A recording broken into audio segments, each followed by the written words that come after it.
Wow, thank you very much. Thank you for all being here. Thank you to Mark. That was a very kind introduction. And as people always say, once you get a great introduction, tell them you can't speak, because it won't get any better than that. But thank you to Mark for your hard work as the Speaker of the House, and to Mark and Justin for holding the line against a governor who's going to get talked about a lot this weekend. And thank you for mentioning Ruth. I don't know if I can talk about it, but what a brave woman, and aren't we proud that she comes from Maine and was willing to stand up for what's right, and we were willing to help her and support her.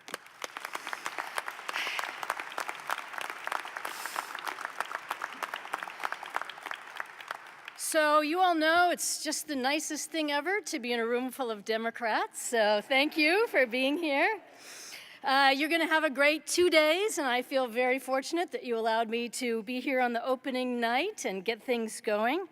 I know it's going to be a very exciting convention. Tomorrow you'll hear from two wonderful candidates who are working hard to fill the big shoes of Mike Mishu, which isn't going to be easy, but they're going to be great. And you're going to hear from the brightest, most hardworking, most thoughtful Senate candidate in America. We need Shenna Bellows.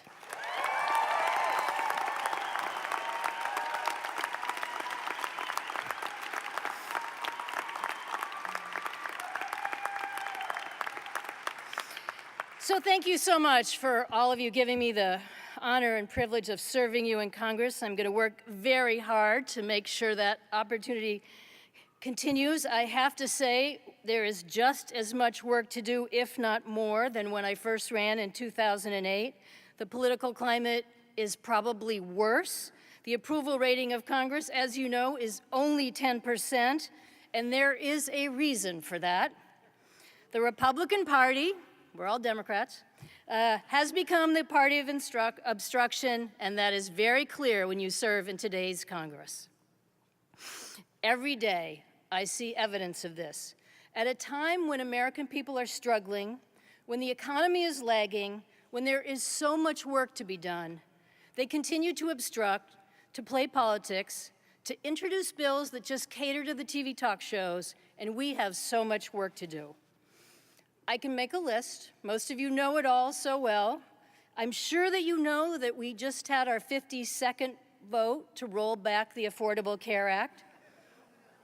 How many times do we have to say no? And I thank all of my good friends in the legislature for working so hard to fight against the Republicans, doing your very best to bring Medicaid expansion to this state, but it's all the same line.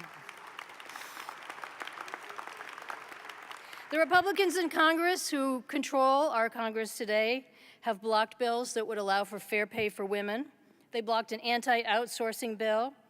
They blocked one jobs bill after another. They even blocked a bill that would protect rape victims. In all, they have blocked 500 bills, we counted them, that would have helped the middle class. I'm sure all of you remember that on the first day President Obama was elected, they apparently had a secret meeting, but later Congressman Pete Sessions said that they had decided to do everything they could to block the president. In fact, they were going to have something like a Taliban insurgency. And we've seen it day after day after day. There are a lot of parallels, of course, between the Republican obstructionism of Congress and what's going on with the Republican legislators and Governor LePage here in this state. No one can help but talk about Governor LePage. Now, the governor, as you know, is occasionally critical of me.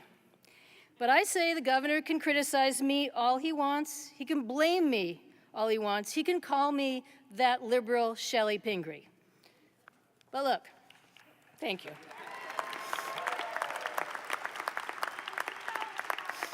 I knew I'd find a friend in this room. But really, I don't mind. If liberal means that you care about universal to access health care, I'm good about that. If it means that you think it's time to raise the minimum wage and even get back to talking about a living wage, I'm right there with that.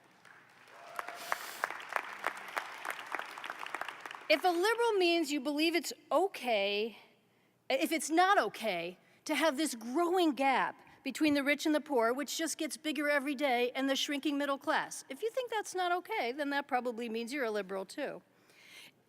I think that being a liberal means we can't stick our head in the sands anymore and pretend that there's no climate change, that the ocean around us isn't getting warmer and more acidic, that the weather isn't strange. If that's what being a liberal is, I'm with it. If being a liberal means you think there should be a label on the food people buy that says where it comes from, how it was grown, maybe if there are toxic chemicals in it or altered seeds. In fact, when it comes to food, I think being a liberal means you think everybody should be able to put food on their table and feed their families, even if they've gone through tough times, a job loss, a healthcare crisis, or maybe it just means they don't get paid enough on the job, but they shouldn't be denied the opportunity to provide food for their families and be able to afford it. I think the thing is, if you're a liberal, it just means that, like me, you and obstructionist Republicans just don't see eye to eye. One more thing. I'm sure none of you do either. Back to the governor, he can blame me all he wants, but we shouldn't let him blame people who don't deserve it. We shouldn't let him blame everybody else for the things that are going wrong. We all know that the governor's attacked public schools, the teachers who work so hard, even our students. At the same time, he's trying to slash funding for schools by cutting revenue sharing and proposing cuts to K-12 education. The governor's attacked Maine workers. He said that 47% of able-bodied Mainers don't work. It's just not the truth. He's tried again and again to undermine organized labor. He blames them. The governor attacks people who are struggling in this economy, people who we call poor. He criticizes them and blames them and says that they're just cheating the system. Now let's remember, the average benefit for a person receiving SNAP or food stamps is $1.40 per meal. Not too many people could get by on that. But the governor is doing everything he can to cut those benefits, to make it harder for recipients, and then to embarrass them for being in a time of need. We all know this is a time that working families have suffered. We've watched real wages decline in this country. The minimum wage is the lowest in real terms in the last 50 years. People have to work harder and harder to afford college. There are still 3 people for every open job, yet the governor keeps blaming them. He's a bad CEO. He's become a national embarrassment, chased away a major international energy company and their $1 billion investment in offshore wind, signed up a shady consultant for $1 million, no bid, no work, no show contract. I think you heard about that one. Frankly, a day doesn't go by in Washington or somewhere in Maine that somebody doesn't walk up to me and say, "What is going on with your governor? What did he do today?" Okay, that was enough about the governor, but it's frustrating, and I have to say, when you get going, it's a little hard to stop. I think you all know what I mean.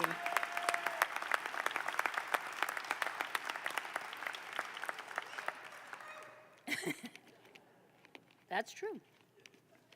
So the good news is, as we all know, now there's going to be Mike Mishu. And what a different governor he will be.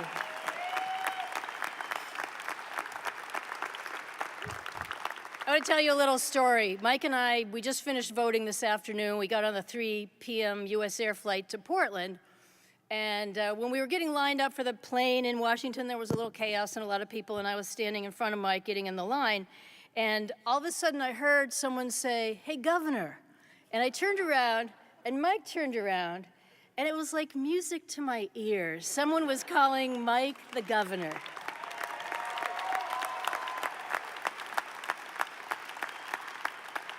That day will be here soon. So Mike is so well regarded and well respected in Congress. I have to tell you, a lot of my colleagues are really sorry to see him go. They know how important it is for him to take on this task, but he's going to be missed in the United States Congress. I've known Mike since I was a state legislator. He's been extremely competent at everything he did, well respected when he was in Maine, now that he's in Washington. He has a unique way of working with people of all types, both sides of the aisle. He's going to be great working with the Maine legislature. He's very good at bringing about a compromise, figuring out how to come to a solution, making sure that everybody finds something they want while he still hangs on to his very deep values and principles. Don't let any of those other candidates fool you. Mike cares deeply about Maine veterans. He's worked so hard to help Maine veterans across the United States. He's the ranking member of the Veterans Committee in the United States Congress, and even during these tough times, he was there late last night, late the night before, every night, trying to work through the problems were going on. He's very well respected and doing everything that he can. As you know, Mike is the chair of the Trade Working Group in Congress, and in that position, he has fought so hard to keep us from entering into bad trade agreements, things like NAFTA and things that did not help the manufacturing sector and the working people of our state and across the country. Nobody fights harder for that than Mike. Everyone turns to him in Congress when they want to know what to do next. I want to tell you one more little story about Mike. A couple of months ago, as you recall, we were launching a ship at Bath Iron Works, and all of us, the delegation, were sitting up on the platform, as well as a lot of military people who had come to see this amazing event of the hardest working shipbuilders in the world and the craft that they had produced.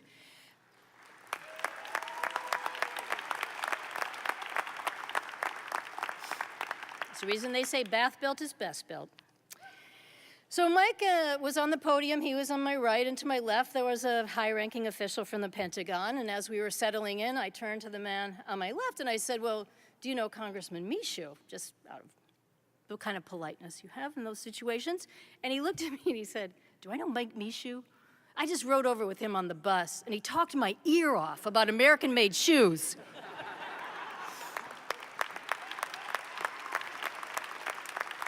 And that wasn't the first time.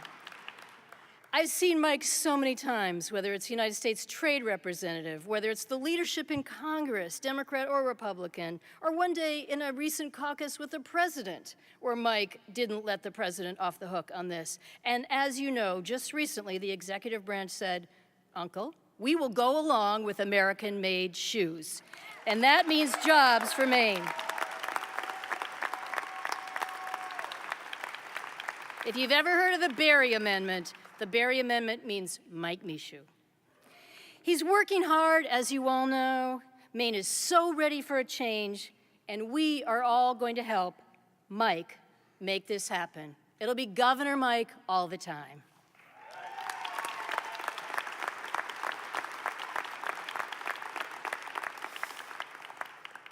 So before I come to a close here and join you all at some opportunities to gather together and talk about all the work we have to do in the coming year, let me try to say a few positive things about Congress. You know, you all hear every day, and I talk about it all the time, how little we can get done, how this is considered the most do-nothing Congress in all times.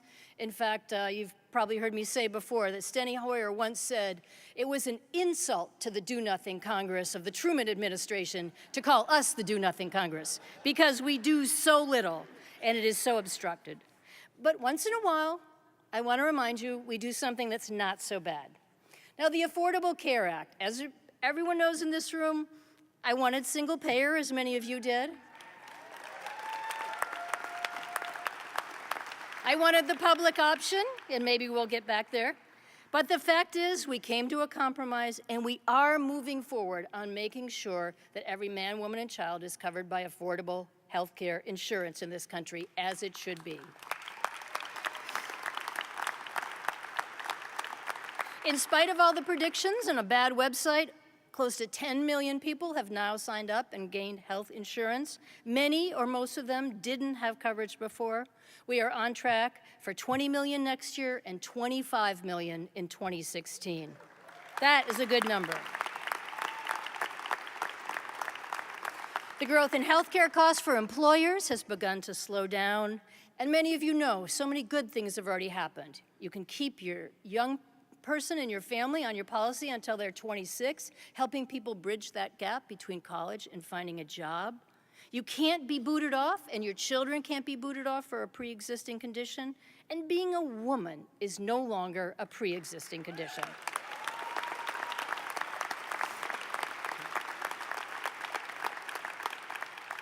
I try to keep in mind that every once in a while Congress has a surprising moment when Republicans and Democrats can come together. We were in session very late last night, finishing up a appropriations bill, and there were a lot of amendments. Many of them we didn't vote on until after midnight. And we actually had a Republican and Democrat agreement on a variety of things. We passed an amendment that allowed for the continuation of industrial hemp in states like Maine. We passed an amendment, there you go, hemp lovers. Don't laugh, it's a $500 million industry that we're not taking advantage of in this country, so there's a lot of opportunities out there. I know many of you will appreciate that we passed an amendment that said if your state allows medical marijuana, the Justice Department can't come in and mess with your state.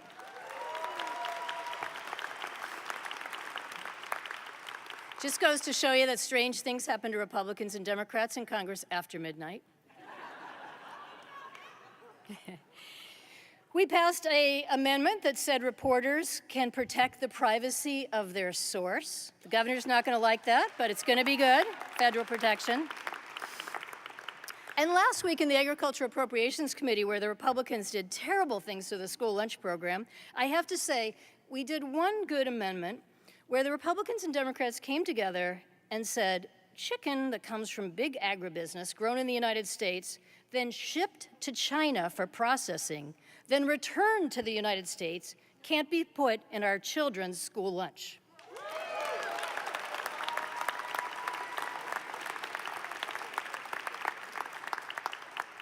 Proving even Republicans don't want their children to eat Chinese chicken. So speaking of food, I just want to say that I feel so fortunate to represent Maine for many, many reasons. But because I serve on the Agriculture Committee and now the Agriculture Appropriations Committee, it is so nice to represent a state where people really care deeply about the food that they eat and protecting the farmers who grow it.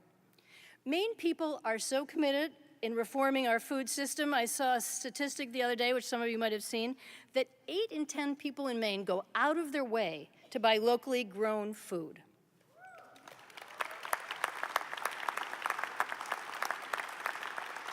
It's creating an economic revolution in rural parts of our state. The average age of our farmers is going down. The number of farms under cultivation is going up.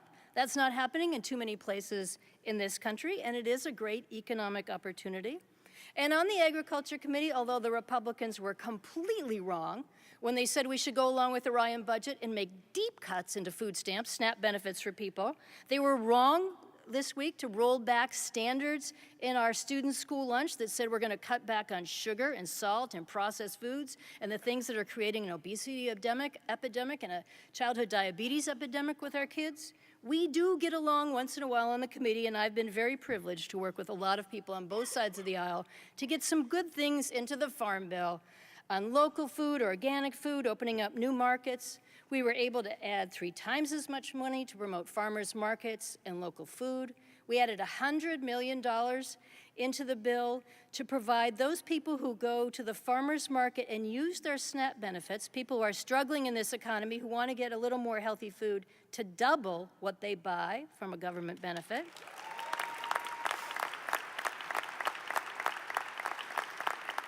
We put more into programs that allow our farmers to do more with their product, to turn milk into cheese, to put hoop houses in their backfields, to do much more to extend the season. And I am so proud of the Maine legislature that took on this issue while they were taking on so many, including one that said our state institutions should buy more local food. Now, the governor vetoed that, but you guys overrode the veto.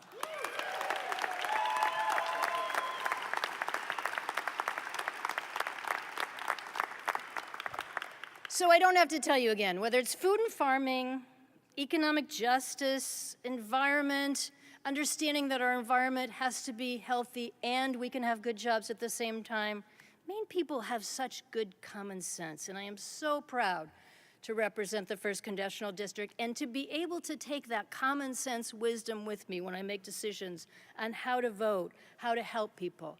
I feel so proud to represent such hardworking people, many of whom are just doing their best to make ends meet every day, even though the governor wouldn't help them enhance their health insurance benefits. They pull it together every day and keep food on their table and help their families.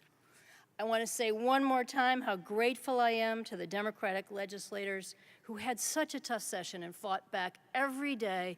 And we have to make sure we keep that majority and we return every last one that's not term limited back to the Maine legislature.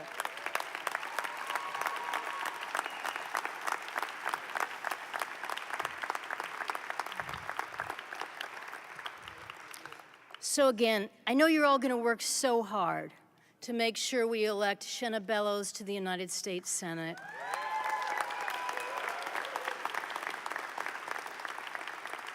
It couldn't be a more critical time to hang on to the majority, to have a roadblock from the crazy things the Republicans in the House do, and to elect such a wonderful, articulate spokesman for the things that we care about, to be a new member of the United States Senate. And I know you're all going to work very hard to make sure whichever Democrat is elected in the 2nd CD, we get them to Washington.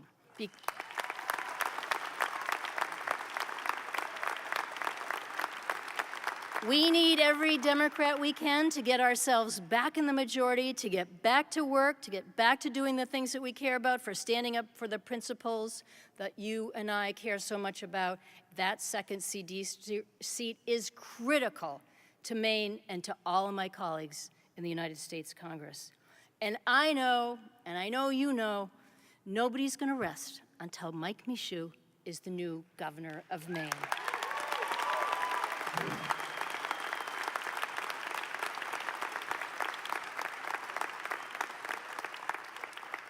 So thank you again so much for giving me the privilege to serve in what's now my 3rd term in Congress. I'm going to work as hard as I can to find my way back there again.